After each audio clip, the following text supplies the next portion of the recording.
ക്ലാസ്സിൽ എന്തൊക്കെയാണ് പഠിച്ചത്? നമ്മളൊരു പുതിയ ചാപ്റ്റർ സ്റ്റാർട്ട് ചെയ്തു അല്ലേ? എക്കണോമിക് പ്ലാനിങ് അല്ലേ? അപ്പോൾ എക്കണോമിക് പ്ലാനിങ് എന്നുള്ള ഏരിയയാണ് നമ്മൾ പഠിച്ചത്. ചാപ്റ്റർ എന്താണ്? Indian economy from 1950 to 1990. അതിനകത്ത് നമ്മൾ ഫസ്റ്റ് ഏരിയയിലോട്ട് പോയി, എക്കണോമിക് പ്ലാനിങ്. അപ്പോൾ നിങ്ങൾ ക്ലാസ് കണ്ടിട്ടുണ്ടാവും, നിങ്ങൾ നോട്ട്സും സെൻഡ് ചെയ്ത് തന്നിട്ടുണ്ടാവും സാറ്. അപ്പോൾ അത് വെച്ചിട്ട് നിങ്ങൾ നിങ്ങൾ നോട്ട്സൊക്കെ പ്രിപ്പയർ ചെയ്ത് നിങ്ങളുടേതായിട്ടുള്ള കുറേ ഒരു ഷോർട്ട് നോട്ടൊക്കെ ക്രിയേറ്റ് ചെയ്ത് വെച്ചിട്ടുണ്ടോ? ഈ ഒരു സബ്ജക്റ്റിൻ്റെ പ്രത്യേകത എന്ന് പറഞ്ഞു കഴിഞ്ഞാൽ നമുക്ക് നമ്മുടെ ഓൺ വേർഡ്സിൽ നമുക്ക് എത്രത്തോളം ഭംഗിയായിട്ട് കാര്യങ്ങൾ പ്രസൻറ്റ് ചെയ്യാൻ പറ്റും എന്നുള്ളതാണ്. ചുമ്മാ എന്തെങ്കിലും എഴുതി വെച്ചിട്ടല്ല, നമുക്ക് കിട്ടുന്ന നോട്ട്സും കാര്യങ്ങളൊക്കെ വെച്ചിട്ട് നമ്മുടെ ഓൺ വേർഡ്സിൽ ഇത്ര മനോഹരമായി പാരഗ്രാഫ് വൈസ് ഇമ്പോർട്ടൻ്റ് ആയിട്ടുള്ള നോട്ട്സ് അണ്ടർലൈൻ ചെയ്ത് പോയിൻ്റ് ഔട്ട് ചെയ്ത് പോയിൻറ്റ്സ് ആക്കി നമ്മൾ എത്രത്തോളം എഴുതുമ്പോഴാണ് നമുക്ക് ഫുൾ മാർക്കിലോട്ട് പോകാൻ പറ്റുക. ഓക്കെ, എന്തെങ്കിലും എഴുതി വെച്ചിട്ട് പാരഗ്രാഫ് ഒന്നും ഇല്ല, ചുമ്മാ അങ്ങ് എഴുതി വെച്ചേക്കുവാണെങ്കിലൊന്നും നമുക്ക് മാർക്ക് കിട്ടത്തില്ല. സോ നമ്മൾ ലാസ്റ്റ് ക്ലാസ്സിൽ എന്തൊക്കെ പഠിച്ചു എന്നുള്ളത് നോക്കാം. അപ്പോൾ എന്താ പഠിച്ചത്? നമ്മൾ എക്കണോമിക് പ്ലാനിങ് പഠിച്ചു. എന്താണ് എക്കണോമിക് പ്ലാനിങ്? എക്കണോമിക് പ്ലാൻ എന്ന് പറഞ്ഞാൽ എന്താണ്? How the resource of a nation should be put to use അല്ലേ? അല്ലെങ്കിൽ plan spells out how the resource of a nation should be use for the welfare of the people അല്ലേ? ഒരു രാജ്യത്തെ ജനങ്ങൾക്ക് വേണ്ടി അവിടുത്തെ റിസോഴ്സസ്, വിഭവങ്ങൾ എല്ലാ രാജ്യങ്ങൾക്കും ഉണ്ട്. ഞാൻ കഴിഞ്ഞ ക്ലാസ്സിൽ പറഞ്ഞു, പല രാജ്യങ്ങൾക്ക് ആ ഒരു ബൗണ്ടറി അനുസരിച്ച് അല്ലേ, ആ ഒരു റീജിയൻ അനുസരിച്ച് അവർക്ക് പ്ലെൻറ്റി ആയിട്ടുള്ളതായിരിക്കത്തില്ല മറ്റൊരു രാജ്യത്തിനുള്ളത്. എങ്കിൽ പോലും നമുക്ക് ഉള്ള റിസോഴ്സസ്, എന്തൊക്കെ വിഭവങ്ങളാണ് നമുക്കുള്ളത്, അതിന് ഫലവത്തായിട്ട് യൂട്ടിലൈസ് ചെയ്യുമ്പോഴാണ് ആ രാജ്യം പ്രോഗ്രസീവ് ആവുന്നത്. അപ്പോൾ അതിനു വേണ്ടി ഗവൺമെൻറ് പ്രീ പ്ലാൻഡ് ആയിട്ട് അല്ലേ, വളരെ കുറേ സെലക്റ്റഡ് ആയിട്ടുള്ള പ്ലാൻഡ് ആയിട്ടുള്ള കുറേ ഒബ്ജക്റ്റീവ്സ്, കുറേ സ്പെസിഫിക് ഒബ്ജക്റ്റീവ്സ് ഉണ്ടാവും. അത് ഡിറ്റർമൈൻ ചെയ്യാൻ വേണ്ടി ഇത്ര ടൈം പീരീഡിനുള്ളിൽ, അതായത് 5 ഇയർ പ്ലാൻ ആകുമ്പോൾ 5 ഇയറിനുള്ളിൽ ഈ പറഞ്ഞ സ്പെസിഫിക് ഗോൾസ് അറ്റൈൻ ചെയ്യുക. ഈ റിസോഴ്സസ് യൂട്ടിലൈസ് ചെയ്യുക. അതിനോടൊപ്പം കുറേ സ്പെസിഫിക് ഗോൾസ് ഉണ്ടാവും. അതുപയോഗിച്ചുകൊണ്ട് എങ്ങനെ രാജ്യത്തെ എക്കണോമിക് ഗ്രോത്തിലോട്ട് അല്ലെങ്കിൽ വെൽഫെയർ ഓറിയൻറ്റഡ് ആയിട്ട് എങ്ങനെ രാജ്യത്തെ ജനങ്ങളുടെ സ്റ്റാൻഡേർഡ് ഓഫ് ലിവിങ് അല്ലെങ്കിൽ വെൽഫെയർ ഇൻക്രീസ് ചെയ്യുക എന്നുള്ളതാണ് എക്കണോമിക് പ്ലാനിങ് കൊണ്ട് ഉദ്ദേശിക്കുന്നത്. നമ്മൾ കഴിഞ്ഞ ക്ലാസ്സിൽ പഠിച്ചതാണ് അല്ലേ? അപ്പോൾ അങ്ങനെ എക്കണോമിക് പ്ലാനിങ്ങിനെ കുറിച്ച് പറഞ്ഞപ്പോൾ നമ്മൾ 5 ഇയർ പ്ലാൻ നമ്മൾ എവിടെ നിന്നാണ് കടമെടുത്തത്, ഏത് രാജ്യത്തിൻ്റെ കയ്യിൽ നിന്നാണ് നമ്മൾ കടമെടുത്തത്. അപ്പോൾ നമ്മൾ എവിടെ നിന്നാണ് നമ്മളിത് കോപ്പി ചെയ്തത് അല്ലേ? അപ്പോൾ എവിടെ നിന്നാണ്? സോവിയറ്റ് യൂണിയൻ്റെ കയ്യിൽ നിന്നാണ്. നമ്മൾ സോവിയറ്റ് യൂണിയൻ്റെ ആ ഒരു 5 ഇയർ പ്ലാൻ മോഡലാണ് നമ്മൾ എന്ത് ചെയ്ത് നമ്മൾ അഡോപ്റ്റ് ചെയ്തത്. അപ്പോൾ അത് ഏത് വർഷമാണ്? 1950 നമ്മൾ എന്ത് ചെയ്യുന്നത്? പ്ലാനിങ് കമ്മീഷൻ സ്റ്റാർട്ട് ചെയ്യുന്നത്. 1951 നമ്മൾ ഫസ്റ്റ് 5 ഇയർ പ്ലാൻ സ്റ്റാർട്ട് ചെയ്യുന്നത്. ഒക്കെ നമ്മൾ പറഞ്ഞു. അപ്പോൾ പ്ലാനിങ് കമ്മീഷൻ്റെ ചെയർമാൻ എപ്പോഴും ആരായിരിക്കും? പ്രൈം മിനിസ്റ്റർ ആയിരിക്കും. അതേ ബേസിൽ ഫസ്റ്റ് 5 ഇയർ കമ്മീഷൻ്റെ ഫസ്റ്റ് 5 ഇയർ പ്ലാനിങ് കമ്മീഷൻ്റെ ചെയർമാൻ ആരായിരുന്നു? ഫസ്റ്റ് പ്ലാനിങ് കമ്മീഷൻ്റെ ചെയർമാൻ നമ്മുടെ ഫസ്റ്റ് പ്രൈം മിനിസ്റ്റർ ആയിട്ടുള്ള പണ്ഡിറ്റ് ജവഹർലാൽ നെഹ്റു ആയിരുന്നു. ദെൻ നമ്മൾ പറഞ്ഞു എല്ലാ പ്രാവശ്യവും എല്ലാ പ്ലാനിങ് കമ്മീഷനും വൈസ് ചെയർമാൻ ഉണ്ടായിരിക്കും. അപ്പോൾ അങ്ങനെ വൈസ് ചെയർമാൻ, പിന്നെ അതേപോലെ തന്നെ ലാസ്റ്റ് ഫസ്റ്റ് 5 ഇയർ പ്ലാൻ ഏറ്റവും പ്രിഫറൻസ് കൊടുത്തത് എന്തിനാണ്? അഗ്രികൾച്ചർ സെക്ടറിനാണ് പ്രയോറിറ്റി കൊടുത്തതെന്ന് നമ്മൾ പഠിച്ചു. അതുപോലെ സെക്കൻഡ് വൺ ഇൻഡസ്ട്രിക്കായിരുന്നു. പിന്നെ വേറെ 2 ആൾക്കാരുടെ പേരൂടെ നമ്മൾ പഠിച്ചിട്ടുണ്ട്. നമ്മൾ പഠിച്ച ആർക്കിടെക്ട് ഓഫ് ഇന്ത്യൻ പ്ലാനിങ് എന്ന് പറഞ്ഞാൽ ആരാണ്? PC മഹലനോബിസ് ആണ്. ഈ മഹലനോബിസിൻ്റെ വേറൊരു പേരൂടെ നമ്മൾ പഠിച്ചിട്ടുണ്ട്. ഇദ്ദേഹം ഏതിൻ്റെയാണ്? ഇന്ത്യൻ സ്റ്റാറ്റിസ്റ്റിക്സിൻ്റെ പിതാവായിട്ട് നമ്മൾ ആരെ കണക്കാക്കുന്നുണ്ട്? മഹലനോബിസിനെ കണക്കാക്കുന്നുണ്ട് അല്ലേ? പിന്നെന്താ? ഹീറോ ഓഫ് പ്ലാനിങ് കമ്മീഷനൊക്കെ ആരാണ്? കഴിഞ്ഞ ക്ലാസ്സിൽ പഠിച്ചതാണ്. അപ്പോൾ ഇതൊക്കെ നിങ്ങൾ നോട്ട്സിൽ എഴുതിയിട്ടുണ്ടായിരിക്കും. അല്ലെങ്കിൽ നോട്ട് ഇവിടെ എക്കണോമിക്സിന് സ്റ്റാറ്റിസ്റ്റിക്സിന് ഒരു ബുക്ക് വേണം, സ്കൂളിലും അതെ, ഇന്ത്യൻ എക്കോണമിക്ക് ഒരു ബുക്ക് വേണം. അപ്പോൾ നോട്ട് കറക്റ്റായിട്ടെല്ലാം എഴുതിയെടുക്കുക, ലെക്ചർ നോട്ട് എഴുതുക. നിങ്ങളുടെ ഓൺ വേർഡ്സിൽ നിങ്ങൾക്ക് ഈ നോട്ട്സ് ഒക്കെ ഉണ്ടെങ്കിലും നിങ്ങളുടെ ഓൺ വേർഡ്സിൽ നിങ്ങൾക്ക് ആൻസർ എഴുതാൻ പറ്റണം. ഓക്കെ, ദെൻ നോക്കുക. പിന്നെ നമ്മൾ കഴിഞ്ഞ ക്ലാസ്സിൽ എന്തൊക്കെയാണ് പഠിച്ചത്? 5 ഇയർ പ്ലാനിനെ ഇങ്ങനെ കണ്ടിന്യൂസ് എത്ര വർഷം വരെ, ഏത് വർഷം വരെ 5 ഇയർ പ്ലാൻ ഉണ്ടായിരുന്നു? 2014 വരെയും 5 ഇയർ പ്ലാൻ ഉണ്ടായിരുന്നു. അപ്പോൾ അതായത് 12th 5 ഇയർ പ്ലാൻ, 12ാമത്തെ 5 ഇയർ പ്ലാൻ വരെ നമ്മൾ ഇന്ത്യ കംപ്ലീറ്റ് ചെയ്തു. അപ്പോൾ നമ്മുടെ പ്ലാനിങ് കമ്മീഷൻ അല്ലെങ്കിൽ പ്ലാനിങ് കമ്മീഷൻ്റെ ഒബ്ജക്റ്റീവ്സ് അല്ലെങ്കിൽ നമ്മുടെ ആ എയിം അത്രത്തോളം എഫക്റ്റീവായിട്ട് സ്പീഡപ്പായിട്ട് ഇത്രയും വർഷമായിട്ടും പോകുന്നില്ല എന്ന് കണ്ടതുകൊണ്ട് നമ്മൾ എന്ത് ചെയ്തു? അതിനെ റീപ്ലേസ് ചെയ്തുകൊണ്ട് 2015 ജാനുവരി 1 നരേന്ദ്രമോദി ഗവൺമെൻറ് എന്ത് ചെയ്തു? പുതിയ ഒരു എന്താണ് ഇതിന് എന്താണ് ഒരു ബദലായിട്ട് അല്ലെങ്കിൽ ഇതിനെ ഓവർകം ചെയ്തുകൊണ്ട് ഇതിനെ റീപ്ലേസ് ചെയ്തുകൊണ്ട് മാറ്റിക്കൊണ്ട് പുതിയ ഒരു ഇൻസ്റ്റിറ്റ്യൂഷൻ സ്റ്റാർട്ട് ചെയ്തു. That is known as NITI Aayog, national institution for transforming India അല്ലേ. ദാറ്റ് ഈസ് നീതി എന്നുള്ള വാക്കിൻ്റെ അർത്ഥം. ആയോഗ് മീൻസ് എന്നൊരു ഹിന്ദി വേർഡാണ്. അപ്പോൾ അത് നീതി എന്നുള്ള വേർഡിൻ്റെ എക്സ്പാൻഷൻ ഫോമാണ് national institution for transforming India നമ്മൾ പറയുന്നത്. ഓക്കെ, അപ്പോൾ എന്താണ് ഒരു തിങ്ക് ടാങ്ക് പോളിസിയാണ്. ഞാൻ എപ്പോഴും പറഞ്ഞു എന്താണ് ഇങ്ങനെ എന്താണ് ബോട്ടം ടു ടോപ്പ് മോഡലാണ് എപ്പോഴും എന്താണ് ഏറ്റവും താഴെ തട്ടിൽ നിന്ന് മുകളിലേക്ക്, അതായത് ഏറ്റവും പോർ സെക്ഷന് മുതൽ അങ്ങോട്ട് എന്താണ് അവരുടെ ഒരു അപ്ലിഫ്റ്റ്മെൻ്റ് ആണ് ഫോക്കസ് ചെയ്ത് പോകുന്ന നീതി ആയോഗ്. പക്ഷേ എന്താണ് പ്ലാനിംഗ് കമ്മീഷൻ ഒട്ടും മോശമല്ല, ഒരുപാട് പ്രോഗ്രസീവ് ആയിട്ടുള്ള കാര്യങ്ങൾ നമുക്ക് ചെയ്തിട്ടുണ്ട്, നമ്മളതിന് പഠിക്കുവാണ് അങ്ങോട്ട്.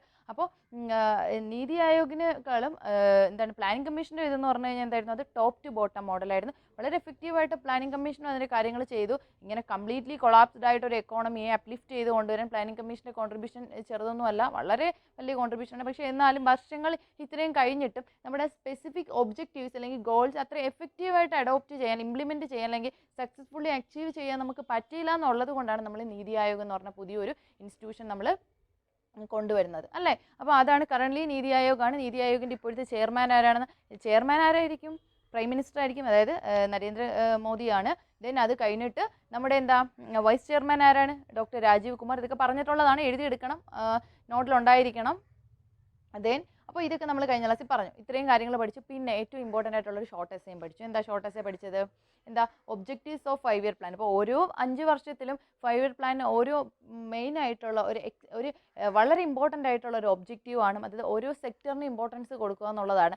എങ്കിൽ പോലും ഈ എത്ര വർഷം 5 ഇയർ പ്ലാൻ ഉണ്ടാവുമോ അത്രയും വർഷം 5 ഇയർ പ്ലാനിലൂടെ ഓരോ 5 ഇയർ പ്ലാൻ പോളിസി നടപ്പിലാക്കുമ്പോഴും കുറേ സ്പെസിഫിക് ഒബ്ജക്റ്റീവ്സ് ഗവൺമെൻറ് ഫ്രെയിം ചെയ്ത് വെച്ചിരുന്നു. അതെന്തൊക്കെയാണെന്നുള്ളതാണ് നമ്മൾ പഠിച്ചത്. എന്തൊക്കെയാണ് പ്രധാനമായിട്ടും 4 എണ്ണം. അത് ഓരോ 5 ഇയർ പ്ലാനും ലക്ഷ്യമിടുന്നത് ഈ പറഞ്ഞ 4 കാര്യങ്ങളായിരിക്കും. ഫസ്റ്റ് വൺ എക്കണോമിക് ഗ്രോത്ത് അല്ലേ. എന്താ എക്കണോമിക് ഗ്രോത്ത് എന്ന് പറഞ്ഞു കഴിഞ്ഞാൽ നമ്മൾ പഠിച്ചതാണല്ലോ. എക്കണോമിക് ഗ്രോത്ത് എന്താണ്? Economic growth means increasing the productive capacity of A country through increase the production of goods and services അല്ലേ. രാജ്യത്തിൻ്റെ ഉൽപ്പാദനക്ഷമത വർദ്ധിപ്പിക്കുക, അതുവഴി സാധനങ്ങളും സേവനങ്ങളും കൂടുതൽ ഉൽപ്പാദിപ്പിക്കുക. എന്നാൽ മാത്രമേ രാജ്യത്ത് എന്ത് വരത്തുള്ളൂ, കൂടുതൽ തൊഴിലവസരങ്ങൾ വരത്തുള്ളൂ, ജനജീവിതം മെച്ചപ്പെടുത്തുള്ളൂ, കൂടുതൽ ആൾക്കാർക്ക് എഡ്യൂക്കേഷനും ഹെൽത്തും അല്ലെങ്കിൽ അവരുടെ സ്റ്റാൻഡേർഡ് ഓഫ് ലിവിങ്ങും ഒക്കെ മെച്ചപ്പെടുത്തുള്ളൂ, അതുവഴി രാജ്യം പ്രോഗ്രസീവ് ആകത്തുള്ളൂ. അങ്ങനെ എക്കണോമിക് ഗ്രോത്ത് മെഷർ ചെയ്യാനുള്ള ഇൻഡിക്കേറ്റർ ഏതാണെന്ന് നമ്മൾ പഠിച്ചു, GDP ഗ്രോസ് ഡൊമസ്റ്റിക് പ്രോഡക്റ്റ് അല്ലേ. ഒരു വർഷം ഒരു രാജ്യത്ത് ഉൽപ്പാദിപ്പിക്കുന്ന മൊത്തം സാധനങ്ങളും സേവനങ്ങളും പണത്തിൽ പ്രതിപാദിക്കുന്നതാണ് GDP. ഡെഫിനിഷൻ നമ്മൾ പഠിച്ചു. എന്താ GDP? GDP is the money value of all final goods and services produced within the country അല്ലേ. യൂഷ്വലി 1 year രാജ്യത്തിനുള്ളിൽ ഉൽപ്പാദിപ്പിക്കുന്ന സാധനങ്ങളും സേവനങ്ങളും അല്ലേ, നമ്മൾ പഠിച്ചതാണ്. അപ്പോൾ ആഭ്യന്തര ഉൽപ്പന്നമാണ് GDP. നമ്മുടെ രാജ്യത്ത് നിന്ന് വിദേശത്ത് പോയി ജോലി ചെയ്യുന്നവരുടെ വരുമാനവും നമ്മൾ GDPയിൽ കൂട്ടത്തില്ല. അവരുടെ വരുമാനമൊക്കെ നമുക്ക് ഇങ്ങോട്ട് അയക്കില്ല. അപ്പം നമ്മളിവിടെ ക്യാഷ് അല്ല, നമ്മൾ സാധന സേവനങ്ങളുടെ എത്രത്തോളം ഉൽപ്പാദനം നടന്നു എന്നുള്ളതാണ് പണത്തിൽ നമ്മൾ GDPയിൽ പ്രതിപാദിക്കുന്നത്. ഓക്കെ, അപ്പോൾ വിദേശത്തു നിന്നുള്ള വരുമാനമൊന്നും നമ്മളിവിടെ കൂട്ടുന്നില്ല, പണത്തിലാണ് പ്രതിപാദിക്കുന്നത്. പക്ഷേ വിദേശത്ത് നിന്ന് നമ്മുടെ രാജ്യത്തുള്ളവർ വിദേശത്ത് പോയി ജോലി ചെയ്യുന്ന പണമൊന്നും നമ്മൾ GDPയിൽ കൂട്ടുന്നില്ല. അപ്പോൾ അത് GDP എന്ന് പറഞ്ഞാൽ എന്താണ്? എക്സ്ക്ലൂസീവ്ലി ഓൺ ഡൊമസ്റ്റിക് പ്രോഡക്ട്സ്, അതിനെ മാത്രം exclusively focus on domestic products. രാജ്യത്തിനുള്ളിലുള്ള സാധനങ്ങളുടെ കോൺട്രിബ്യൂഷൻ മാത്രമാണ് GDP കൺസിഡർ ചെയ്യുന്നത്. നമ്മൾ പഠിച്ചതാണ്. അപ്പോൾ എക്കണോമിക് ഗ്രോത്ത് മെഷർ ചെയ്യുന്നതിനുള്ള ഒരു ഇൻഡിക്കേറ്ററാണ് GDP എന്ന് പഠിച്ചു. അപ്പോൾ ഫസ്റ്റ് പോയിന്റ് എക്കണോമിക് ഗ്രോത്ത് ആയിരുന്നു. സെക്കൻഡ് വൺ എന്താണ്? മോഡേണൈസേഷൻ. മോഡേണൈസേഷൻ വെച്ചാൽ സിംപ്ലി എന്താണ്? Not only changing the not only adopting new methods or techniques in production or other sectors, but also to change the social outlook of the people അല്ലേ. Inequality in the case of sex ഇല്ലേ, men women എന്നുള്ള ആ ഒരു inequalities ഉൾപ്പെടെയുള്ള Indian എക്കോണമിയിൽ exist ചെയ്തിരുന്ന വളരെ blind ഫെയ്ത്തുകളും അത്തരത്തിലുള്ള കാര്യങ്ങളൊക്കെ കംപ്ലീറ്റ്ലി വൈപ്പ് ഔട്ട് ചെയ്യുക എന്നുകൂടിയാണ് മോഡേണൈസേഷൻ കൊണ്ട് ഉദ്ദേശിക്കുന്നത് അല്ലേ. അപ്പോൾ മോഡേൺ ടെക്നോളജീസും മെഷീൻസും ടൂൾസിനോടൊപ്പം സോഷ്യൽ ഔട്ട്ലുക്ക് മാറ്റുക. That is second one. അപ്പോൾ first one economic growth, second one modernisation. ഇനി തേർഡ് വൺ നമ്മൾ എന്താ പഠിച്ചത്? സെൽഫ് റിലയൻസ് അഥവാ സെൽഫ് സഫിഷ്യൻസി. എന്താ self reliance means? Relying on one self, നമ്മൾ സ്വന്തം കാലിൽ നിൽക്കാൻ പഠിക്കുക. അതിനുവേണ്ടി നമ്മളെ ഗവൺമെൻറ് എന്ത് പറഞ്ഞു? നമ്മുടെ രാജ്യത്തുള്ള സാധനങ്ങളുടെ പ്രൊഡക്ഷൻ കൂട്ടുക. ദാറ്റ് മീൻസ് അതിനുവേണ്ടി അവർ അഡോപ്റ്റ് ചെയ്ത import substitution or export promotion അല്ലേ. ഇമ്പോർട്ടിനെ എന്ത് ചെയ്യുക, മാറ്റി വയ്ക്കുക. എന്നിട്ട് എന്താണ് പ്രൊഡ്യൂസിങ് ദ എന്താണ് ഇമ്പോർട്ടഡ് ഗുഡ്സ് മോർ, അല്ലെങ്കിൽ produces the imported goods domestically. നമ്മുടെ രാജ്യത്ത് നമ്മൾ ഇറക്കുമതി ചെയ്തുകൊണ്ടിരിക്കുന്ന സാധനങ്ങൾ എന്ത് ചെയ്യുക, രാജ്യത്തിനുള്ളിൽ തന്നെ ഉൽപ്പാദിപ്പിക്കുക. അപ്പോൾ ഇമ്പോർട്ട് മീൻസ് എന്താണ്, വിദേശത്തു നിന്നുള്ള സാധനങ്ങൾ നമ്മുടെ രാജ്യത്ത് എന്ത് ചെയ്യുക, അതായത് purchasing of goods and services from abroad. വിദേശത്തു നിന്ന് നമ്മൾ സാധനങ്ങൾ വാങ്ങുന്ന പ്രോസസ്സാണ് എന്തെന്ന് പറയുന്നത്, ഇമ്പോർട്ട് അല്ലേ. അപ്പോൾ അത് കുറയ്ക്കുക, പകരം എക്സ്പോർട്ട് കൂട്ടുക അല്ലേ. നമ്മുടെ എക്സ്പോർട്ട് കൂട്ടുമ്പോൾ എന്താ, നമ്മുടെ രാജ്യത്തുള്ള ഉൽപ്പാദനം കൂടുന്നു. അതിനനുസരിച്ച് നമ്മൾ നേരത്തെ പറഞ്ഞല്ലോ, നമ്മുടെ രാജ്യത്ത് പ്ലാനിങ് കൊണ്ട് ഉദ്ദേശിക്കുന്നത് എന്താണ്, നമ്മുടെ വിഭവങ്ങളെ പരമാവധി വിനിയോഗിക്കുക. നമ്മുടെ രാജ്യത്ത് അവൈലബിൾ, നമ്മൾ എക്സ്പോർട്ട് ചെയ്യുന്നു മീൻസ് നമ്മുടെ രാജ്യത്ത് ഒരു സാധനം പ്ലെൻറ്റി ആയിട്ട് ബൾക്കായിട്ടുണ്ട്, ചീപ്പറാണ്.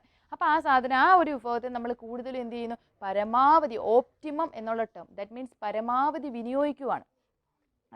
അതിൻ്റെ കംപ്ലീറ്റ്ലി നമ്മൾ അതിനെ യൂട്ടിലൈസ് ചെയ്യുന്നു. ഇപ്പോൾ ഒരു ലാൻഡ് ഏരിയ ആയിക്കോട്ടെ, ഞാൻ പറഞ്ഞിട്ടുണ്ട്, അതിനെ കംപ്ലീറ്റ്ലി നമ്മൾ അതിൻ്റെ ഫെർട്ടിലിറ്റി നമ്മൾ അതിന് കൃഷി ചെയ്തെടുക്കുന്ന സമയം അത് വെറുതെ ബാരനായിട്ട് ഇട്ടിരുന്നത് അതുകൊണ്ട് നമുക്കൊരു പ്രയോജനവുമില്ല. അപ്പോൾ ഏത് മേഖല ആയിക്കോട്ടെ, ഇപ്പോൾ ഒരു അഗ്രികൾച്ചർ സെക്ടർ എന്നല്ല, എല്ലാ സെക്ടറിലെയും എന്താണ് നമുക്കുള്ള വിഭവങ്ങളെ കംപ്ലീറ്റ്ലി യൂട്ടിലൈസ് ചെയ്യുക. ഒരു ഹ്യൂമൻ ബീയിങ് ആണെങ്കിൽ നല്ല എന്താണ് ബുദ്ധിയുള്ള കഴിവുള്ള ഒരാളുടെ എന്താണ് പവർ, അയാളെ വെറുതെ ഇരിക്കാതെ അയാൾക്ക് തൊഴിലവസരം കൊടുക്കുക. അപ്പോൾ അയാളുടെ ആ ഒരു എബിലിറ്റി നമ്മുടെ രാജ്യത്തിന് ആ ഒരു സേവനം നമുക്ക് ലഭ്യമാക്കുക അല്ലേ. അപ്പം നമ്മൾ ഹ്യൂമൻ ബീയിങ്സ് ഒരു റിസോഴ്സ് ആണ്, ഞാൻ കഴിഞ്ഞ ക്ലാസ്സിൽ പറഞ്ഞു. അതാണ് നമ്മുടെ ഗവൺമെൻറ് എന്താ, അപ്പം ഓരോ ഹ്യൂമൻ ബീയിങ്സിനെ എന്താണ് കണക്കാക്കുന്നത്, ഹ്യൂമൻ റിസോഴ്സസ് എന്നാണ് കണക്കാക്കുന്നത്. നമുക്ക് ഈ വർഷം നിങ്ങളുടെ 4th ചാപ്റ്റർ ഹ്യൂമൻ റിസോഴ്സ് ആണ്. അപ്പോൾ അതിന് വേണ്ടിയിട്ടാണ് നിങ്ങൾക്കറിയാം നമ്മുടെ government free and compulsory education നമുക്ക് തരുന്നത് അല്ലേ. ഏതാ, കുഞ്ഞ് ക്ലാസ് മുതൽ അപ് ടു +2 ലെവൽ വരെ ഫ്രീ ആൻഡ് കമ്പൽസറി എഡ്യൂക്കേഷൻ. അതിനുശേഷം നമുക്ക് സ്കോളർഷിപ്പും പലതരത്തിലുള്ള ആനുകൂല്യങ്ങൾ നമ്മൾ ഗവൺമെൻറ് ഗ്രാൻറ്റുകളും ഒക്കെ പ്രൊവൈഡ് ചെയ്യുന്നുണ്ട്. എന്തിനാണ്, നമ്മളെ ഏറ്റവും ബെസ്റ്റ് എന്താണ് ഹ്യൂമൻ റിസോഴ്സ് ആക്കി മാറ്റാൻ. അപ്പോൾ ആ ചാപ്റ്ററിൽ നിങ്ങൾ പഠിക്കുന്നുണ്ട്. ഇപ്പം എന്തെങ്കിലും ഒരു വൈകല്യങ്ങളുള്ള കുട്ടിയോ എന്തെങ്കിലും ഡിസബിലിറ്റീസ് ആ രീതിക്ക് എന്തെങ്കിലുമുള്ള പ്രശ്നമുള്ള കുട്ടിയാണെങ്കിൽ അവൻ ഹ്യൂമൻ ക്യാപിറ്റൽ അല്ല എന്ന് നമ്മൾ കൺസിഡർ ചെയ്യത്തില്ല. കാര്യം എന്താണ്, അവൻ്റെ എബിലിറ്റി, അവൻ്റെ കപ്പാസിറ്റി, അല്ലെങ്കിൽ അവൻ്റെ ആ എഡ്യൂക്കേഷൻ, അവൻ്റെ നോളജ്, അല്ലെങ്കിൽ എന്താണ് സ്കില്ലുകൾ അവന് പ്രൊവൈഡ് ചെയ്ത് മറ്റൊരാൾക്ക് ഒരു സേവനം ചെയ്യാൻ പറ്റുമെങ്കിൽ ഹീസ് എ ഹ്യൂമൻ ക്യാപിറ്റൽ. പക്ഷേ അതേസമയം എന്താണ്, ഫുള്ളി ഹെൽത്തിയാണ്, ഒരു പ്രശ്നവുമില്ല, ഫിസിക്കലി മെൻ്റലി ഓക്കെയാണ്, പക്ഷേ പഠിക്കുന്നില്ല. നമുക്കറിയാം പലരെയും നമുക്കറിയാം, ഒരു പഠിച്ചു കഴിഞ്ഞു, അല്ലെങ്കിൽ നമുക്ക് ഫ്രീ ആൻഡ് കമ്പൽസറി എഡ്യൂക്കേഷനൊക്കെ കിട്ടി പഠിച്ചു കഴിഞ്ഞു, എന്നിട്ട് ഏതെങ്കിലും കല്ലിലോ വഴിയിലോ ചുമ്മാ ഇങ്ങനെ വണ്ടിയിൽ കറങ്ങി നടക്കുവാണ്. അവരെ കൊണ്ട് രാജ്യത്തിനോ വീട്ടുകാർക്കോ ആർക്കും സേവനമില്ല. അപ്പോൾ അവരെ നമുക്ക് എന്തായിട്ട് കൺസിഡർ ചെയ്യാൻ പറ്റത്തില്ല, ഹ്യൂമൻ റിസോഴ്സ് ആയിട്ട് കൺസിഡർ ചെയ്യാൻ പറ്റത്തില്ല. അപ്പം man is also A resource, natural resource ആണ് ഹ്യൂമൻ ബീങ്സ്. അപ്പോൾ നമ്മൾ അതിനെയും അപ്പോൾ ഗവൺമെൻറ്റിൻ്റെ റോളാണ്, ഡ്യൂട്ടിയാണ് എല്ലാ റിസോഴ്സസും ബെറ്ററായിട്ട് യൂട്ടിലൈസ് ചെയ്യുക. പക്ഷേ നമ്മുടെ രാജ്യത്തൊക്കെ കൂടുതലും കണ്ടുവരുന്നത് എന്താണ്, ഗവൺമെൻറ് ഫ്രീ ആൻഡ് കമ്പൽസറി ആയിട്ട് നമ്മളെ പഠിപ്പിക്കുന്നു.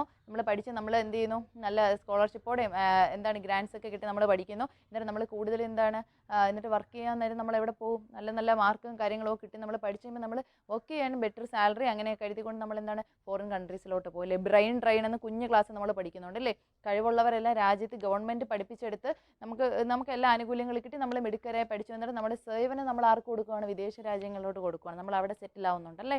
അപ്പോൾ അത് സത്യം പറഞ്ഞാൽ എന്താണ്, വളരെ മോശമായിട്ടുള്ളൊരു പ്രവണതയാണ്. എങ്കിൽ പോലും എന്താണ്, നമ്മളിപ്പോൾ അത് പറയുന്നില്ല. അപ്പോൾ നമ്മൾ ചിന്തിക്കേണ്ട കാര്യം എന്താണ്, അപ്പോൾ നമ്മൾ including human beings is also എന്താണ് എക്കണോമിക് റിസോഴ്സ് അല്ലെങ്കിൽ നാച്ചുറൽ റിസോഴ്സ് ആണ്. ഓക്കെ, അപ്പോൾ ഇവിടെ ഇപ്പോൾ പറഞ്ഞു വന്നത് മോഡേണൈസേഷൻ, അത് കഴിഞ്ഞിട്ട് സെൽഫ് റിലയൻസ്. അപ്പോൾ പറഞ്ഞു വന്നത് ഇതാണ്, നമ്മൾ സ്വന്തം കാലിൽ നിൽക്കാൻ പഠിക്കുക, reduce the dependence on others, മറ്റുള്ളവരെ ആശ്രയിക്കുന്ന ആ ഒരു രീതി മാറ്റിക്കൊണ്ട് നമ്മുടെ രാജ്യത്തുള്ള വിഭവങ്ങളെ കംപ്ലീറ്റ്ലി യൂട്ടിലൈസ് ചെയ്തുകൊണ്ട് നമ്മൾ എന്ത് ചെയ്യുക, സ്വയം പര്യാപ്തത നേടുക എന്നുള്ളതാണ് എന്താണ് 3ാമത്തെ പ്ലാനിങ്ങിൻ്റെ ഒബ്ജക്റ്റീവ്. അപ്പോൾ എല്ലാ പ്ലാൻ അഡോപ്റ്റ് ചെയ്യുമ്പോൾ ഈ പറഞ്ഞ 4 ലക്ഷ്യങ്ങൾ പൂർത്തിയാക്കണം. അപ്പോൾ നമ്മൾ 3 പറഞ്ഞു, economic growth, modernisation, self reliance, last one is equity. Equity means എന്താണ്, avoid the inequality in the distribution of income and wealth. രാജ്യം എത്ര പ്രോഗ്രസ് ആയാലും എന്താണ്, സമ്പത്തിൻ്റെയും വരുമാനത്തിൻ്റെയും കാര്യത്തിൽ വിതരണത്തിൽ അസമത്വം ഉണ്ടെങ്കിൽ രാജ്യത്ത് എപ്പോഴും എന്തുണ്ടായിരിക്കും, പോവർട്ടിയോ അല്ലെങ്കിൽ എന്താണ്, രാജ്യം ഒരിക്കലും കംപ്ലീറ്റ്ലി എക്കണോമിക് ഗ്രോത്ത് അറ്റൈൻ ചെയ്തെന്ന് പറയാൻ പറ്റത്തില്ല, എക്കണോമിക്കലി ബെറ്റർ ആയെന്ന് പറയാൻ പറ്റത്തില്ല. കാര്യം എന്താണ്, ഞാൻ കഴിഞ്ഞ ക്ലാസ്സിലും പറഞ്ഞു, ഒരു രാജ്യത്ത് വലിയൊരു വിഭാഗം ആൾക്കാർ റിച്ച് ആണെങ്കിലും കുഞ്ഞു വിഭാഗം ആയിക്കോട്ടെ അല്ലെങ്കിൽ പകുതിയോളം ആൾക്കാരായിക്കോട്ടെ അവർ പോർ സെക്ഷനാണ്, അല്ലെങ്കിൽ എന്താണ് ഹാവ്സ് നോട്ട്, ഒന്നും ഇല്ലാത്തവരാണെങ്കിൽ അവർ വളരെ എന്താണ് വൾണറബിൾ സെക്ഷനായിട്ട് തന്നെ അവരുടെ കണ്ടീഷൻ ആണെങ്കിൽ ആ രാജ്യം ഒരിക്കലും പ്രോഗ്രസീവ് ആണെന്ന് പറയാൻ പറ്റത്തില്ല. അപ്പോൾ എന്ത് വേണം, ഇക്വിറ്റി വേണം, ഡിസ്ട്രിബ്യൂഷൻ ഓഫ് വെൽത്തിനകത്ത് ഇക്വിറ്റി വേണം. അപ്പോൾ ഇക്വിറ്റി വേണം എന്ന് പറയുമ്പോൾ നമ്മൾ സമത്വം ആണ് ഒരു ഗവൺമെൻറ് ഉദ്ദേശിക്കുന്നതെങ്കിൽ ഇപ്പം പുവർ സെക്ഷനും റിച്ച് സെക്ഷനും ഒരുപോലെ കൊടുത്താൽ അവിടെ സമത്വമാവോ, ഇല്ല. അവിടെ പിന്നെ എന്താണ് വേണ്ടത്, പുവർ സെക്ഷന് കൂടുതലും എന്താണ് റിച്ച് സെക്ഷൻ അതിനനുസരിച്ചും കൊടുക്കണം, അല്ലെങ്കിൽ taxing the rich and give to the poor എന്നുള്ള കണ്ടീഷൻ അല്ലേ.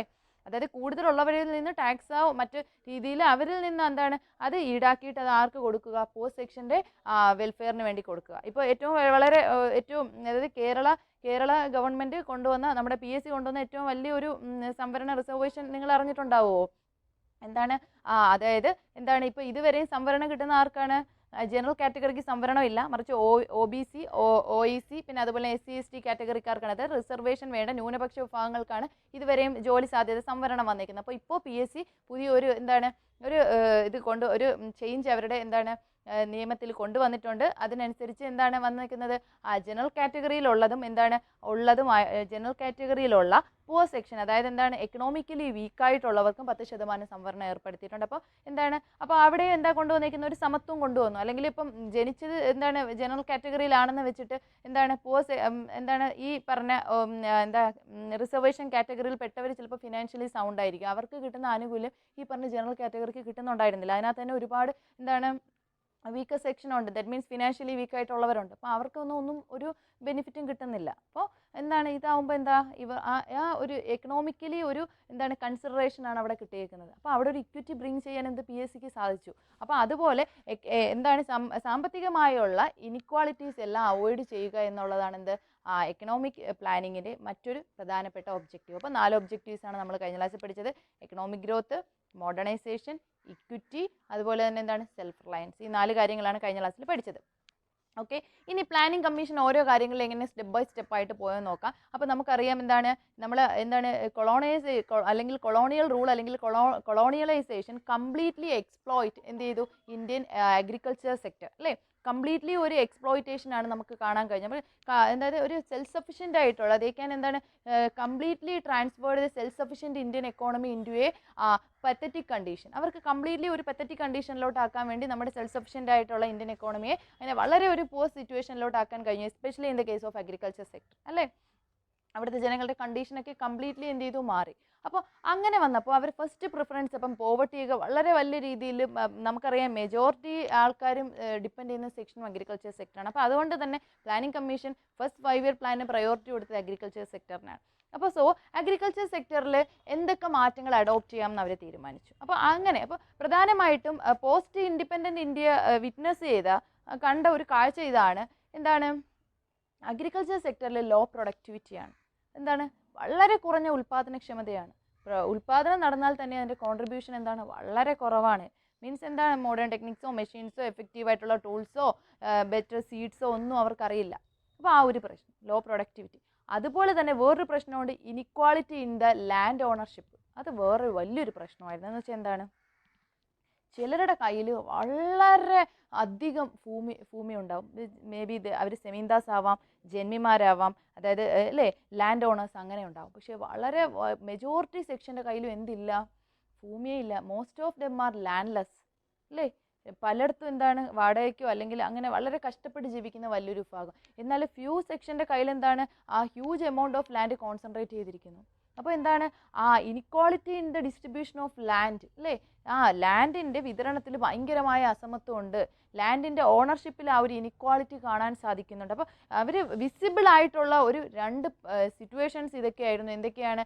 ഒന്നാമത്തത് low productivity in agriculture sector. നമ്മളിപ്പോൾ പറയുന്നത് എക്കണോമിക് പ്ലാനിംഗ് വഴി ഫസ്റ്റ് 5 ഇയർ പ്ലാൻ ഇമ്പോർട്ടൻസ് കൊടുത്ത അഗ്രികൾച്ചർ സെക്ടറിനാണ്. അപ്പോൾ അഗ്രികൾച്ചർ സെക്ടറിന് എങ്ങനെയൊക്കെ ചേഞ്ചസ് വരുത്താം എന്നുള്ളത് അവർ പഠനം നടത്താൻ വേണ്ടി തയ്യാറെടുത്തു. അങ്ങനെ അവർ കണ്ടെത്തിയ 2 പ്രധാനപ്പെട്ട പ്രശ്നങ്ങൾ ലോ പ്രൊഡക്ടിവിറ്റിയും പിന്നെ inequality in the land ownership. ഭയങ്കര അസമത്വം നിലനിന്നിരുന്നു. There is A gap between rich and poor. അപ്പോൾ ഒരു കേസ് ഇനിക്വാളിറ്റി അല്ലെങ്കിൽ പുവർ സെക്ഷൻ വളരെ വലിയ തോതിൽ ഇന്ത്യയിൽ ഉണ്ടായിരുന്നു. നമുക്ക് നേരത്തെ അറിയാം ഭയങ്കര രീതിയിൽ ദാരിദ്ര്യവും ഒക്കെ ഉണ്ടായിരുന്നു. അൾട്ടിമേറ്റ് ആയിട്ട് എന്തെങ്കിലും ഒരു മെഷേഴ്സ് എടുത്തേ പറ്റത്തുള്ളൂ എന്നൊരു സിറ്റുവേഷനിലായിരുന്നു നമ്മുടെ ലീഡേഴ്സ്.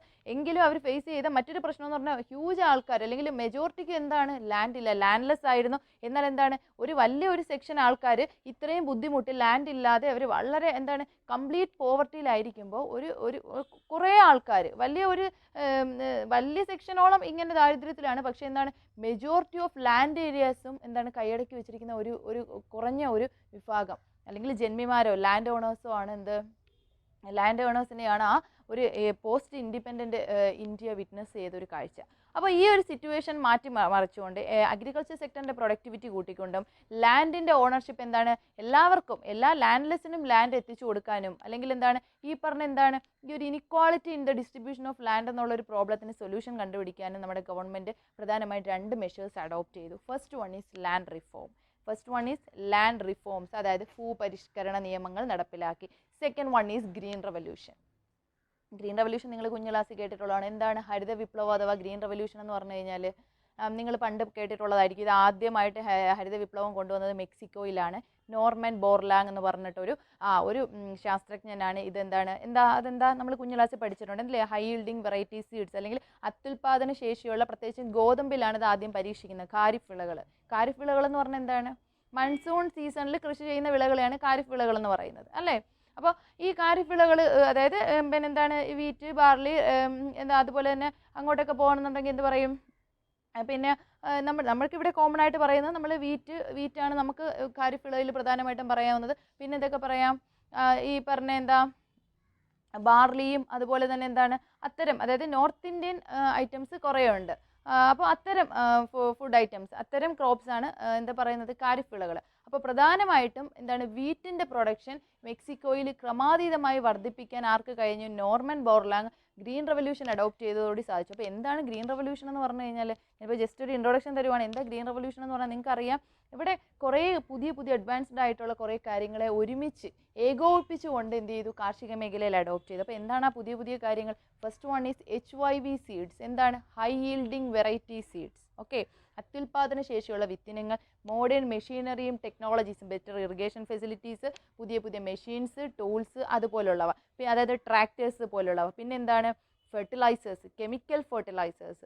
അതുവരെ എന്താണ് വളങ്ങളെ കുറിച്ചൊന്നും അവെയർ അല്ലാത്തിരുന്നിടത്ത് പുതിയ കെമിക്കൽ ഫെർട്ടിലൈസേഴ്സ് ഒക്കെ അഡോപ്റ്റ്. അപ്പോൾ ഇതെല്ലാം കൂടെ ബെസ്റ്റ് കോമ്പിനേഷനിൽ ആ ഒരു നല്ല റേഷ്യോയിൽ അഡോപ്റ്റ് ചെയ്ത് വന്നപ്പോൾ അതിൽ നിന്ന് കിട്ടുന്ന റിസൾട്ട് എന്തായി? ഭയങ്കരമായി തുടങ്ങി അല്ലേ? ഇങ്ങനെ കാർഷിക മേഖലയിൽ ഒരു വിപ്ലവം തന്നെ സൃഷ്ടിച്ച ഈ ഒരു മാറ്റത്തെ പറയുന്ന പേരാണ് ഗ്രീൻ റെവല്യൂഷൻ. അപ്പോൾ ഇത് ഇന്ത്യയിലും അഡോപ്റ്റ് ചെയ്തു. ഓക്കെ, അപ്പോൾ ഇന്ത്യയിൽ എന്താണ് ഗ്രീൻ റെവല്യൂഷൻ അഡോപ്റ്റ് ചെയ്തത് ആരാണെന്ന് നിങ്ങൾക്ക് അറിയാമോ? നിങ്ങൾ കുഞ്ഞു ക്ലാസ്സിൽ പഠിച്ചിട്ടുള്ളതാണ്. MS സ്വാമിനാഥനാണ്.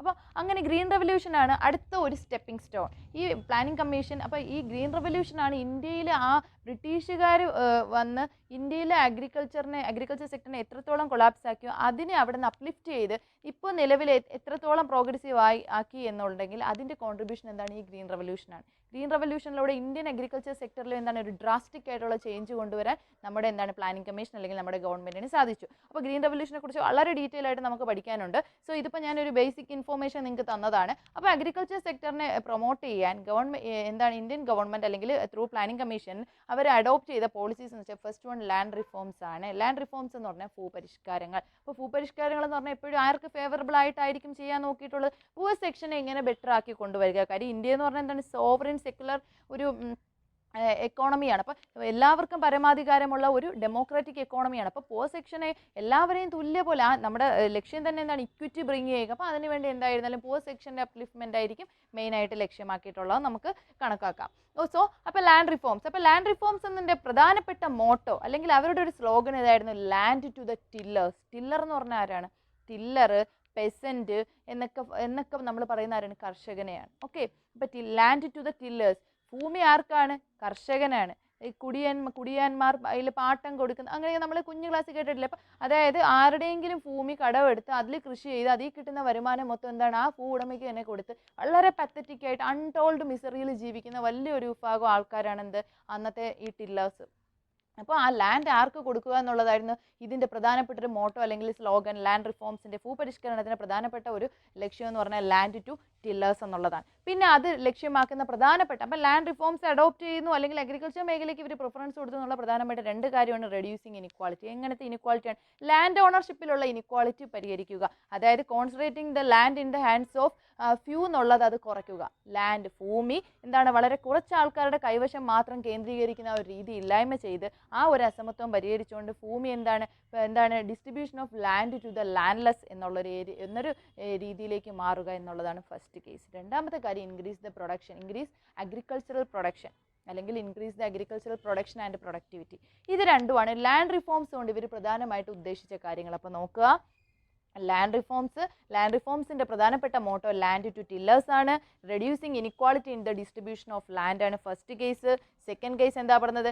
Increase agricultural production and productivity. ഞാനിവിടെ ഡിസ്ട്രിബ്യൂഷൻ ഒക്കെ DBN എന്നാണ് എഴുതി വെച്ചിരിക്കുന്നത്, നിങ്ങളും അതല്ല എഴുതേണ്ട, ഡിസ്ട്രിബ്യൂഷൻ്റെ സ്പെല്ലിംഗ് തന്നെ എഴുതണം. ഓക്കെ, അപ്പോൾ reducing inequality in the distribution of ലാൻഡും അതുപോലെ തന്നെ എന്താണ് reducing inequality in the distribution of land എന്ന് പറഞ്ഞാൽ concentration of land in the hands of few.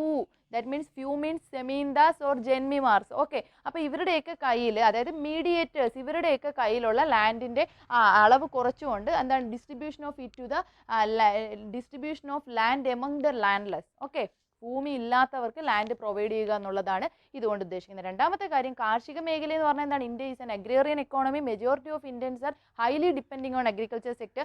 Last ക്ലാസ്സിലും പറഞ്ഞു, ഇപ്പോൾ സീസണൽ അൺഎംപ്ലോയ്മെൻറ്റ് ഉൾപ്പെടെ പലതരത്തിലുള്ള അൺഎംപ്ലോയ്മെൻറ്റ് അവിടുത്തെ ആൾക്കാർ ഫേസ് ചെയ്യുന്നു. വളരെ ദുരിതപൂർണ്ണമായ ഒരു ലൈഫാണ് അവർ കൊണ്ടുപോകുന്നത്. അതുകൊണ്ട് തന്നെ കാർഷിക മേഖലയിലെ ഉൽപ്പാദനക്ഷമതയും വർദ്ധിപ്പിക്കുക, ഈ രണ്ട് ലക്ഷ്യമായിരുന്നു ലാൻഡ് റിഫോംസ് അഡോപ്റ്റ് ചെയ്യുമ്പോൾ ഉള്ള പ്രധാനപ്പെട്ട കാര്യങ്ങൾ. അപ്പോൾ കാർഷിക മേഖലയെ മെച്ചപ്പെടുത്താൻ വേണ്ടി അവർ ഇറങ്ങി തിരിച്ചപ്പോൾ പ്രധാനമായി അവർ പ്രിഫറൻസ് കൊടുത്ത രണ്ട് കാര്യങ്ങൾക്കാണ്, ലാൻഡ് റിഫോംസിനും ഗ്രീൻ റെവല്യൂഷനും. ഇനി നമ്മൾ ഫസ്റ്റ് ആയിട്ടുള്ള ലാൻഡ് റിഫോംസിനെ കുറിച്ച് പറഞ്ഞു. ലാൻഡ് റിഫോംസിന് എന്താണ്? ലാൻഡ് ടു ടില്ലേഴ്സ് എന്നുള്ളതും പിന്നെന്താണ് കർഷകർക്ക് എങ്ങനെ ഭൂമി, അതായത് ബുദ്ധിമുട്ടുന്നവർക്ക് എങ്ങനെ ഭൂമി പകുത്തു കൊടുക്കാം, അതിലുള്ള അസമത്വം കുറച്ചുകൊണ്ട് ലാൻഡ് ഓണേഴ്സ് ആയിട്ടിരിക്കുന്ന സെമീൻദാസിൻ്റെയൊക്കെ പവറിനെ എങ്ങനെ ഇല്ലാതാക്കിക്കൊണ്ട് പാവപ്പെട്ടവർ ഉദ്ദേശിക്കുന്ന ലാൻഡ്ലെസ്സിന്, ഭൂമി ഇല്ലാത്തവർക്ക് ഭൂമി എങ്ങനെ നൽകാം. അടുത്ത കാര്യം, എങ്ങനെ കാർഷിക മേഖലയിലെ ഉൽപ്പാദനക്ഷമതയും വർദ്ധിപ്പിക്കാം. ഇതാണ് ലാൻഡ് റിഫോംസ് അഡോപ്റ്റ് ചെയ്തപ്പോഴുള്ള പ്രധാനപ്പെട്ട ലക്ഷ്യങ്ങൾ. അപ്പോൾ നമ്മൾ ഫസ്റ്റ് ലാൻഡ് റിഫോംസിനെ കുറിച്ച് പറഞ്ഞു, ഗ്രീൻ റെവല്യൂഷൻ. ഈ രണ്ട് എയിമാണ് അഗ്രികൾച്ചർ സെക്ടറിൽ അവർ സ്ട്രെസ് കൊടുത്തത്, ഈ രണ്ട് കാര്യങ്ങൾ എഫക്റ്റീവായിട്ട് നടപ്പിലാക്കാൻ. അപ്പോൾ ലാൻഡ് റിഫോംസിൻ്റെ കാര്യങ്ങളാണ് നമ്മൾ ഇനിയിപ്പോൾ പഠിക്കുന്നത്. ഞാൻ ഗ്രീൻ റെവല്യൂഷൻ എന്താണെന്ന് ജസ്റ്റ് ഒന്ന് പറഞ്ഞതേ ഉള്ളൂ, അത് നമുക്ക് അടുത്ത ക്ലാസ്സിൽ ഡീറ്റെയിൽ ആയിട്ട് പഠിക്കാം. ഓക്കെ, അപ്പോൾ ഇനി ലാൻഡ് റിഫോംസ് ഞാൻ പറഞ്ഞു. ഇനി ലാൻഡ് റിഫോംസ് നടപ്പിലാക്കാൻ, ഭൂപരിഷ്കരണങ്ങൾ നടപ്പിലാക്കാൻ ഇവർ എടുത്ത ഇനിഷ്യേറ്റീവ്സ്, എന്തൊക്കെ ഇനിഷ്യേറ്റീവ്സ് ആണ് ഇവർ കൈക്കൊണ്ടത്? മനസ്സിലാവുന്നുണ്ടോ? എന്തൊക്കെ നടപടികൾ ഇവർ ഇതിനു വേണ്ടി കൈക്കൊണ്ടു എന്നുള്ളതാണ് നമ്മൾ പറയുന്നത്. നമുക്ക് തന്നെ ചിന്തിക്കാം, എന്താണ് ഈ ഇനിക്വാളിറ്റി കുറയ്ക്കാൻ ഒരുപാട് ജന്മിമാരും ഭൂവുടമകളും ഒക്കെ എന്താണ് ഭൂമി കൈവശം വെച്ചേക്കുവാണ്. അപ്പോൾ ഈ ഒരു പ്രശ്നം പരിഹരിക്കാൻ വേണ്ടി ഇവർ എന്തൊക്കെ ചെയ്തിട്ടുണ്ടാവും? നമുക്ക് നോർമലി ചിന്തിക്കാവുന്ന കാര്യങ്ങളാണ്. ഭൂമി പിടിച്ചെടുത്തിട്ടുണ്ടാവാം. ഇനി ലാൻഡ് ഇല്ലാത്തവർക്ക് എന്താണ് ആ ഭൂമി ഒരു ഭൂമിക്ക് ഒരു പരിധി നിശ്ചയിച്ചിട്ടുണ്ടാവാം. ഒരാളുടെ കയ്യിൽ ഇത്ര അളവിൽ കൂടുതൽ ഭൂമി വെക്കാൻ പാടില്ല, ബാക്കിയുള്ളതെല്ലാം ഗവൺമെൻറ്റിന് വിട്ടുകൊടുക്കുക, അല്ലേ? അപ്പോൾ അങ്ങനെ ഗവൺമെൻറ്റിന് വിട്ടുകൊടുക്കുമ്പോൾ ഗവൺമെൻറ് എന്ത് ചെയ്യുമായിരിക്കും? ഇതൊക്കെ വീതിച്ചെടുത്തിട്ട് പാവപ്പെട്ട ആൾക്കാർക്ക് കൊടുക്കും, അല്ലേ? അപ്പോൾ അങ്ങനെ എന്ത് ചെയ്യും? ഭൂമി ഇല്ലാത്തവർക്ക് ഭൂമിയായി, അവർക്ക് അതിൽ കൃഷി ചെയ്യാം, ജീവിക്കാം, അല്ലേ? അപ്പോൾ ഗവൺമെൻറ്റിന് ടാക്സ് ഇമ്പോസ് ചെയ്തിട്ട് ഈ ആൾക്കാരെല്ലാം ടാക്സ് എടുക്കുമ്പോൾ ഗവൺമെൻറ്റിന് അത് വരുമാനമായി, അത് തന്നെ പാവപ്പെട്ട ആൾക്കാർക്ക് എന്ത് ചെയ്യാം? അവരുടെ ആവശ്യങ്ങൾക്ക് വേണ്ടി കൊടുക്കാം. ഇങ്ങനെ പല പല കാര്യങ്ങളാണ് എന്ത് ചെയ്തത്? ഗവൺമെൻറ് അഡോപ്റ്റ് ചെയ്തത്. അപ്പോൾ ഇതിനു വേണ്ടി ആദ്യമായി ഗവൺമെൻറ് എന്തൊക്കെ ചെയ്തു നോക്കാം. First one, abolition of intermediaries. ആരെ ഒഴിവാക്കി? ആരെ അബോളിഷ് ചെയ്തു? ഇല്ലാതാക്കി? ഇൻ്റർമീഡിയറീസ്. ഇൻ്റർമീഡിയറീസ് മീൻസ് മധ്യവർഗ്ഗങ്ങൾ, അതായത് സെമീൻദാസ്, ജന്മിമാർ പോലെയുള്ള മധ്യവർഗ്ഗ വിഭാഗങ്ങളെ ഗവൺമെൻറ് പറഞ്ഞു ഇനി എന്താണ് അങ്ങനെ ഒരു മധ്യവർഗ്ഗ വിഭാഗം ജനങ്ങൾക്കും ഗവൺമെൻറ്റിനും ഇടയ്ക്ക് വേണ്ട. അതുവരെ ബ്രിട്ടീഷ് ഗവൺമെൻറ് എന്താണ് സപ്പോർട്ട് ചെയ്ത് കൊണ്ടുപോയിക്കൊണ്ടിരുന്ന ഒരു ഭാഗമാണ്. അപ്പോൾ അവരെന്ത് ചെയ്തു? മാക്സിമം പെർസൻസിനെ എക്സ്പ്ലോയിറ്റ് ചെയ്തുകൊണ്ട് എല്ലാം അവരുടെ അധീനതയിലാക്കി വെച്ചേക്കാണ്. അപ്പോൾ അങ്ങനെ ഒരു ഭാഗത്തെ അബോളിഷ് ചെയ്തു. വളരെ ഇമ്പോർട്ടൻ്റ് ആണ്, എപ്പോഴും എക്സാമിന് ചോദിക്കുന്നതാണ് ഈ പോയിന്റ്സ് ഇത്രയും. ദെൻ നോക്കിയാൽ distribution of land to tiller. എന്ത് ചെയ്യണം? ഭൂമി ആർക്ക് വിതരണം ചെയ്യണം? ഭൂമി ഇല്ലാത്ത കർഷകർക്ക് വിതരണം ചെയ്യണം. ഡിസ്ട്രിബ്യൂഷൻ ഓഫ് ലാൻഡ് ടു ഭൂമിയിൽ കൃഷി ചെയ്യുന്നവനാരോ അവനാണ് ഭൂമി കൊടുക്കേണ്ടത്. രണ്ടാമത്തെ കാര്യം. മൂന്നാമത്തെ നോക്കിയാൽ ഫിക്സിങ് സീലിംഗ്. സീലിംഗ് എന്ന് പറഞ്ഞാൽ എന്താണ്? പരിധി. എന്ത് ഫിക്സ് ചെയ്യുന്ന? ഒരു പരിധി നിശ്ചയിക്കുന്നു. എന്തിന്? ഫിക്സിങ് സീലിംഗ് ഉണ്ട് കോൺസെൻട്രേഷൻ ഓഫ് ലാൻഡ്. അതെന്താണ്? ഭൂമി കൈ വെച്ചിരിക്കുന്നതിന് എന്ത് ചെയ്യുന്നു? ഒരു പരിധി നിശ്ചയിക്കുന്നു. Fixing ceiling on land holdings. ഭൂമി അതിൻ്റെ ഹോൾഡിംഗ് എന്ന് വെച്ചാൽ കൈവശമുള്ള ഭൂമിയുടെ അളവിൽ എന്ത് ചെയ്തു? ഒരു പരിധി നിശ്ചയിച്ചു. അതായത് കോൺസെൻട്രേഷൻ ഓഫ് എന്താണ്? Land in the hands of few എന്നുള്ള പ്രശ്നം പരിഹരിക്കാൻ വേണ്ടി കൈവശം വെച്ചിരിക്കുന്ന ഭൂമി ലാൻഡ് ഹോൾഡിങ്സിന് എന്ത് ചെയ്തു? ഒരു പരിധി നിശ്ചയിച്ചു. പിന്നെ അടുത്ത് നോക്കിയേ, distribution of surplus land among landless. മിച്ചം വന്ന ഭൂമികൾ, ചിലയിടത്ത് എന്താണ് ഉടമസ്ഥൻ പോലും ഇല്ലാതെ എക്സ്ട്രാ ഭൂമികൾ കിടക്കുന്നുണ്ട്, അല്ലെങ്കിൽ ഗവൺമെൻറ് ഇതുപോലെ പിടിച്ചെടുക്കുന്ന ഭൂമികളുണ്ട്. ഇതൊക്കെ സർപ്ലസ് ആയിട്ട് മിച്ച ഭൂമികളാണ്. ഇതൊക്കെ ആർക്ക് കൊടുക്കാൻ തുടങ്ങി? ലാൻഡ്ലെസ്, ഭൂമി ഇല്ലാത്തവർക്ക് കൊടുക്കാൻ തുടങ്ങി. അപ്പോൾ എന്ത് സംഭവിച്ചു? ഇങ്ങനെ ബൾക്കായിട്ട് വളരെ എമൗണ്ട്, ഹ്യൂജ് എമൗണ്ട്, വളരെ വളരെ എന്താണ് ഏക്കർ കണക്കിന് ഭൂമികൾ കൈവശാവകാശം വെച്ചുകൊണ്ടിരിക്കുന്ന ജന്മിമാർക്കും സെമീന്ദാസിനും ഒക്കെ എന്ത് ചെയ്തു? ഗവൺമെൻറ് ഒരു സീലിംഗ് കൊണ്ടുവന്നപ്പോൾ, ഒരു fixing of government fix ceiling on land holdings. അപ്പോൾ കൈവശ ഭൂമിക്ക് ഒരു പരിധി നിശ്ചയിച്ചപ്പോൾ ഇത്ര അളവിൽ കൂടുതലുള്ള ബാക്കി ഭൂമിയെല്ലാം ആർക്ക് വിട്ടുകൊടുക്കേണ്ടി വന്നു? ഗവൺമെൻറ്റിന് കൊടുക്കേണ്ടി വന്നു. അപ്പോൾ പറഞ്ഞ സർപ്ലസ് ലാൻഡ്സ് എല്ലാം ഗവൺമെൻറ് ആർക്ക് കൊടുത്തു? ടില്ലേഴ്സിന് അല്ലെങ്കിൽ ലാൻഡ്ലെസ്സിന് കൊടുക്കാൻ തുടങ്ങി. അങ്ങനെ അബോളിഷൻ ഓഫ് ഇന്റർമീഡിയറീസ്, പിന്നെ അതുപോലെ എന്ത് ചെയ്തു? Distribution of land among tillers, പിന്നെ അതുപോലെ തന്നെ സീലിംഗ് അല്ലേ, fixing a ceiling on land holdings, പിന്നെ അതുപോലെ തന്നെ എന്താണ് surplus land to the landless. അങ്ങനെ ഈ പറഞ്ഞ ഇത്രയും കാര്യങ്ങൾ അഡോപ്റ്റ് ചെയ്തപ്പോൾ എന്താണ് കാർഷിക മേഖലയിൽ എന്താണ് വീടില്ല, ലാൻഡ്ലെസ് എന്നുള്ള ഒരു പ്രശ്നത്തിന് ഒരു പരിധിവരെ പരിഹാരം കാണാൻ പറ്റി. പിന്നെ എന്താണ് നന്നായിട്ട് കൃഷി ചെയ്യാൻ അറിയാം, കൃഷി ചെയ്യാൻ സ്ഥലമില്ല എന്നുള്ള ഒരു അവസ്ഥയ്ക്കും പരിഹാരമായി. അതുപോലെ തന്നെ എന്താണ് ഒരു ഗ്ലെയറിംഗ് ഗ്യാപ്പ് ബിറ്റ്വീൻ എന്താണ് പിന്നെന്താണ് ലാൻഡ് ഹോൾഡിങ്സ് അല്ലേ, ഭൂമി കൈവശം വെക്കുന്നതിനകത്തുള്ള ഒരു വലിയൊരു അന്തരം എന്ത് ചെയ്യാൻ പറ്റി? ഗവൺമെൻറ്റിന് പരിഹരിക്കാൻ പറ്റി. അങ്ങനെ ഒരു ഇൻ്റർമീഡിയറി, ഏറ്റവും പ്രധാനപ്പെട്ട ഒരു കാര്യമാണ് ഈ ഇൻ്റർമീഡിയറി സെക്ഷനെ കംപ്ലീറ്റ്ലി അബോളിഷ് ചെയ്യാൻ ഗവൺമെൻറ്റിന് സാധിച്ചു. അത് ഗവൺമെൻറ്റിൻ്റെ ഒരു വിജയമാണ്. ഓക്കെ, അപ്പോൾ ഇത്രയും കാര്യങ്ങൾ നമുക്ക് ഇന്ന് മനസ്സിലാക്കണം. അപ്പോൾ നമ്മൾ എന്തൊക്കെയാണ് പഠിച്ചത്? Agriculture sector first 5 year plan preference കൊടുത്ത അഗ്രികൾച്ചർ സെക്ടറിനാണ്. അപ്പോൾ അവർ ഒബ്സർവ് ചെയ്തപ്പോൾ എന്തൊക്കെയാണ് പ്രശ്നങ്ങളെന്ന് കണ്ടു. എന്താണ് ലാൻഡ് ഓണർഷിപ്പിൻ്റെ കേസിൽ ഭയങ്കര അസമത്വം നിലനിൽക്കുന്നു. അവിടെ ജന്മിമാരും സെമീന്ദാസും ഒക്കെയാണ് മാസ്റ്റേഴ്സ്. അപ്പം വളരെ പത്തറ്റിക് കണ്ടീഷനാണ് പുവർ സെക്ഷന്, ടില്ലേഴ്സിന്. അപ്പോൾ അവരെ ബെറ്റർ ആക്കാനും അതുപോലെ തന്നെ അഗ്രികൾച്ചർ സെക്ടറിലെ ഉൽപ്പാദനക്ഷമത വളരെ വീക്കാണ്, അതും മെച്ചപ്പെടുത്താനും എന്ത് ചെയ്തു? ഗവൺമെൻറ് എന്ത് ചെയ്തു? മെഷേഴ്സ് അഡോപ്റ്റ് ചെയ്തു. അതാണ് പ്രധാനമായും ലാൻഡ് റിഫോംസും ഗ്രീൻ റെവല്യൂഷൻ എന്ന് പറയുന്നത്. അപ്പോൾ ഗ്രീൻ റെവല്യൂഷൻ എന്ന് പറഞ്ഞാൽ എന്താണെന്ന് ഞാൻ പറഞ്ഞു. എന്താണ്? അത്യുൽപാദന ശേഷിയുള്ള വിത്തിനങ്ങളോടൊപ്പം നല്ല മെഷീൻസും ട്രാക്ടേഴ്സും പുതിയ പുതിയ മോഡേൺ ആയിട്ടുള്ള മെത്തഡോളജീസും അതുപോലെ തന്നെ എന്താണ് ഇറിഗേഷൻ ഫെസിലിറ്റീസും ഏറ്റവും ബെസ്റ്റ് ആയിട്ടുള്ള ഫെർട്ടിലൈസേഴ്സും എല്ലാം എന്ത് ചെയ്തു? ബെസ്റ്റ് റേഷ്യോയിൽ അക്കമ്പനി ചെയ്തു, യോജിപ്പിച്ച് എന്ത് ചെയ്തു? കൂട്ടിച്ചേർത്തു. എന്താണ് പ്രൊഡക്ഷൻ, കാർഷിക മേഖലയിൽ എന്ത് ചെയ്തു? ഉൽപ്പാദനം നടത്തി. അതിൻ്റെ റിസൾട്ടാണ് എന്ത്? ഭയങ്കര എന്താണ് അട്രാക്റ്റീവ് ആയിട്ടുള്ളൊരു ഡ്രാസ്റ്റിക് ആയിട്ടുള്ളൊരു ചേഞ്ച് അഗ്രികൾച്ചർ സെക്ടറിൽ അല്ലെങ്കിൽ പ്രൊഡക്ഷൻ അല്ലെങ്കിൽ പ്രൊഡക്ടിവിറ്റി ഇൻക്രീസ് ചെയ്യാൻ സാധിച്ചു. ഇത് മെക്സിക്കോയിൽ നോർമൻ ബോർലാങ് എന്ന് പറഞ്ഞൊരു സയൻറ്റിസ്റ്റ് കൊണ്ടുവന്നത്, MS സ്വാമിനാഥൻ്റെ അതെന്ത് ചെയ്തു? പിന്നീട് ഇന്ത്യയിൽ കോപ്പി ചെയ്തു. അങ്ങനെയാണ് കാർഷിക മേഖലയെ മെച്ചപ്പെടുത്താൻ സാധിച്ചത്. അപ്പോൾ ഗ്രീൻ റെവല്യൂഷൻ ആക്ച്വലി നമ്മളൊരു ഇൻട്രോ പോലെ പറഞ്ഞതിലൂടെ നമുക്ക് അടുത്ത ക്ലാസ് ഡീറ്റെയിൽ ആയിട്ട് പഠിക്കാം.